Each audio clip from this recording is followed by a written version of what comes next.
د ګناهونو لذت د ګناهو خوند دا یو عارضی شی ده، دغه هیڅ حقیقت او هیڅ دوام نشته. حکیم الامت حضرت مولانا اشرف علی تھانوی رحمت الله علیه فرمای وای د ګناهو د لذت مثال داسې ده لکه د یو انسان په جسم باندې چې خارخ لګیدلی وي او دی بار بار هغه جسم ګروي.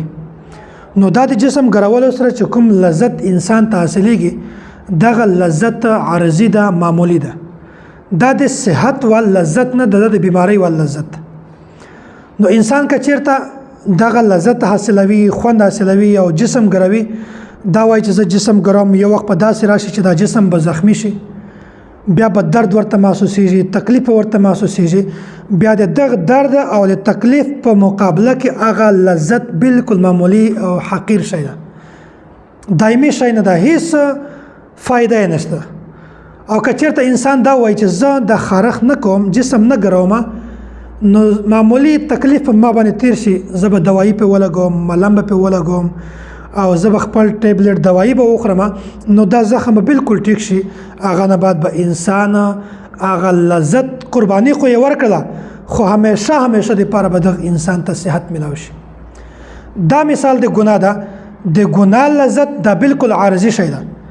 که یو انسان اول دی وره په ګناه کې مبتلا کیږي، انسان د دا سوچ وکړي چې زه مې که دا ګناه وکړله، د دغه ګناه مخته وبال، د دغه ګناه سزا د څومره زیاته ده، هغه به زه څنګه برداشت کوم. نو بیا د انسان لږ قرباني ورکړي، دا ګناه چې کومه ده دا د په پښو لاندې کړي او دا سوچ ته وکړي چې دا ګناه لږ تکلیف زه برداشت کوم، دا خوند ختم کوم، خیر دی که ماته لږ تکلیف میلاو شي هم، خو زه به د همیشه دپاره کامیاب وم. نو دا د ګناه لذت دا بالکل عارضي ده. دا داسې ده لکه انسان چې جسم خارخ کوي، خوند دلته محسوسیږي.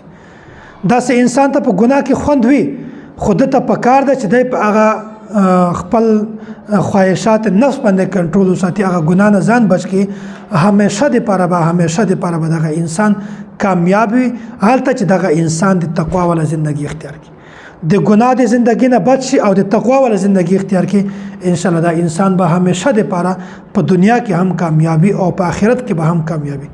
نو چې کله هم تاسې مخته یو داسې د ګناه سوچ، د ګناه خیال دام په ذهن کې پیدا کیږي، نو فوراً تاسې ګناه مه کوئ. دا سوچ کوئ چې که چیرته ما دا ګناه وکړله، دا یو خوند ده، دا خوند به بیا ما باندې راځي، دا خوند به بیا په ما باندې راځي. نو تاسې په هغه وخت کې ګناه پرېږدئ، ګناه کله هم مه کوئ، په هغه باندې خپله پښه د پاسه کېدئ. نو انشاءالله تاسو ته به آینده داسې د ګناه وال کار مخامخ هم نه راځي.